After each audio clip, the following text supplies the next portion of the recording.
Good evening बच्चों। तो आइए हम प्रतिशत में थोड़ा सा आज कुछ एडवांस पढ़ते हैं। आज जो है, आज की जो वीडियो है उन बच्चों के लिए भी है और उन सर लोगों के लिए है जो टेट की तैयारी कर रहे हैं। ठीक है, तो जो नवोदय का एंट्रेंस दे रहे हैं बच्चे, उनके लिए भी फायदा है। और एसएससी रेलवे अगर में तो पूछा ही जाता है, तो थोड़ा सा हम जो बेसिक से थोड़ा सा एडवांस जाएंगे। ठीक है, तो आइए शुरू करते हैं। प्रतिशत में कुछ ऐसे प्रश्न ले लेते हैं जो परीक्षाओं में पूछे गए हैं, चाहे नवोदय के एंट्रेंस में हो चाहे टेट के वगैरह में, सब पूछे गए हैं प्रश्न। तो उसको मैं अब हल करा रहा हूं, देख लीजिए थोड़ा सा। कह रहा है 50% का 10%, सॉरी 50 का 10% और 20% का योगफल क्या होगा। ठीक है, जिन लोगों ने मेरा पहला दूसरा वीडियो देखा होगा, निश्चित रूप से ये उनके लिए एकदम आसान रहेगा। ठीक है, आइए देखते हैं। कह रहा 50 का 10%, कह रहा है क्या 50 का 10% और 20% का योगफल। योगफल अब जारी रहे, यानी कि फिर 50 का 20%,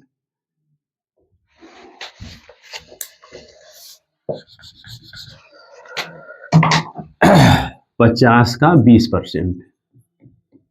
ठीक है, योगफल हमें ज्ञात करना है। क्या कहा है इसमें? योगफल। ये योगफल ज्ञात करने का योगफल माने क्या होता है? जोड़ होता है, सीधा सीधा होगा। यानी इस 50 का 10% भी, इसी 50 का 20% निकाल के हमें योगफल ज्ञात कर देना है। सिंपल सा है। 50 का यानी कि 50 इंटू 10/100। ठीक है, 50 गुणे 10/100 और धन 50 गुणे 20/100 कर देंगे। 50 इंटू 20/100 काट दें। ये जीरो से जीरो कट जाए, जीरो से जीरो कट जाएगा। कितना आ जाएगा? 5 और यहां भी काट दे, 1 0 से 0 कट जाए, 1 0 से 1 कट जाएगा। 5 दूना 10 बराबर 15। सिंपल है ये। ठीक है, तो इस तरह के प्रश्न जो है कि टेट में पूछे गए हैं, इस तरह से पूछता है तो आप सीधे जो है कि उसका निकालिए और दोनों को जोड़ दीजिए। ठीक है, और ये प्रश्न जैसे हम हल करते हैं ये, तो ये दूसरे प्रश्न हल करते हैं। कह रहा है किसी संख्या का 25% 30 है तो वह संख्या बताओ।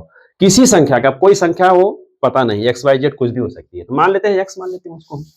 एक्स का 25% बराबर कितना है? 30 है।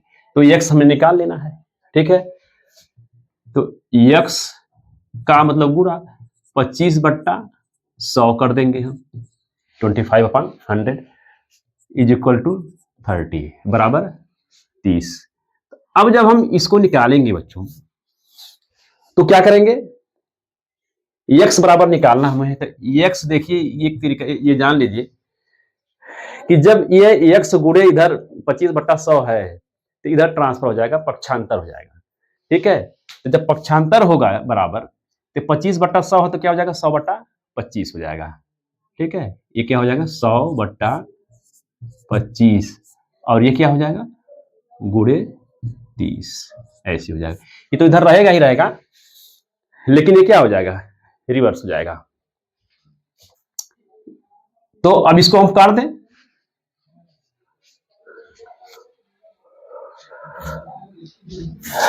पांच पचे 25, 5 छक 30। अब इसको काट दीजिए। 5 का नम 5, 5 दूनी 10, 20 छक्का 120, यानी 120 जो है कि इसका आंसर आ जाएगा। ठीक है, काटने के मैंने क्या तरीका अपनाया? 25 को पहले 25 और 30 को काटा किससे? 5 से काटा। 5 पचे 25, 5 छक 30।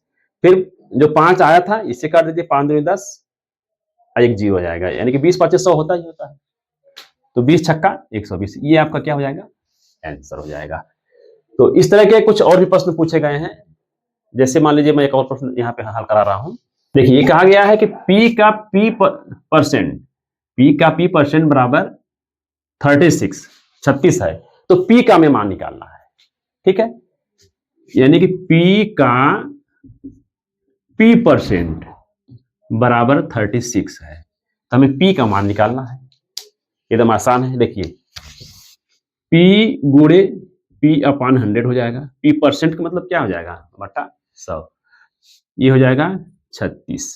देखो पी में पी के गुणा होगा, कितना हो जाएगा पी स्क्वायर बट्टा 100 बराबर 36। अब पी स्क्वायर की हमें वैल्यू अगर निकालनी है तो ये क्या हो जाएगा, अगर ये भाग है तो ऊपर इधर जाएगा गुणा हो जाएगा, ठीक है। 36 गुणे 100 हो जाएगा, यानी कि ये कितना हो जाएगा 3600 हो जाएगा, ठीक है। तो अब P की वैल्यू क्या होगी, P बराबर 3600 का हम क्या करेंगे, जब इधर स्क्वायर है तो इधर ये रूट हो जाएगा, और रूट रहता है तो स्क्वायर हो जाता है। जब पक्षांतर होने पर स्क्वायर है तो ये क्या हो जाता है, रूट में हो जाता है। रूट का मतलब हमें क्या निकालना है, इसका वर्गमूल निकालना है। वर्गमूल अब निकाल के देखिए, इसका कितना आएगा 60 क्यों आएगा, 6 के 36, सीधे सीधे इसको हम ऐसे भी लिख सकते हैं, 60 गुणे 60 लिख सकते हैं रूट हटाने के लिए। तो इसको बराबर क्या है 60 हो जाएगा, ये 60 क्या उसका आंसर आ जाएगा, ठीक है। देखिए मैंने क्या किया, एक बार फिर से देख लीजिए। P का P परसेंट बराबर 36, तो P की वैल्यू हमें निकालनी थी। तो P इंटू P यानी P के P गुणा करेंगे, P स्क्वायर बराबर 100 बराबर 36। तो P स्क्वायर बराबर जब हम करेंगे तो इधर P स्क्वायर बट्टा 100 है, तो इधर क्या हो जाएगा गुणे हो जाएगा। 36 में 100 का क्या करेंगे हम मल्टीप्लाई कर देंगे, क्या हो जाएगा 36 100 हो जाएगा, यानी 3600 हो जाएगा। अब हम जब P स्क्वायर है, क्योंकि हमें P की वैल्यू निकालना है, तो P की वैल्यू निकालने के लिए जब हम स्क्वायर को इधर लेके जाएंगे तो रूट में हो जाएगा। रूट का स्क्वायर होता है, स्क्वायर का रूट हो जाता है। अभी हमें इसका क्या निकालना है, वर्गमूल। वर्गमूल 60 गुणे 60, तो ये कही लेंगे उसका 60 का वर्गमूल, इसका क्या होगा 60, यानी 36 का जो वर्गमूल होगा वो 60 होगा, ठीक है। अब वर्गमूल हम पढ़ाएंगे तो डिटेल बताएंगे, ठीक है। तो इस तरह से आप इस तरह के जो प्रश्न अगर आते हैं तो ऐसे आप हल कर लीजिए, ठीक है। और भी हम कुछ हल करा रहे हैं। तो बच्चों ये एक और प्रश्न है, किसी संख्या के 60% का 3/5वां भाग 36 है, तो वह संख्या बताओ, ठीक है। देखिए ऐसे प्रश्नों में जैसे कह रहा है वैसे आप करते जाइए, ठीक है। करा किसी संख्या का, तो उसको मान लीजिए किसी संख्या मतलब XYZ कुछ भी है तो X मान लीजिए, किसी संख्या के मान लीजिए X है, उसका कितना प्रकार है 60%, इसका 60% यानी 60%। इसका भी का 305वां, अरे सॉरी 3/5वां, यानी X का 60% का क्या है 3/5, ठीक है। किसी संख्या नहीं X का 60% 60% का 3/5वां, वो बराबर है 36।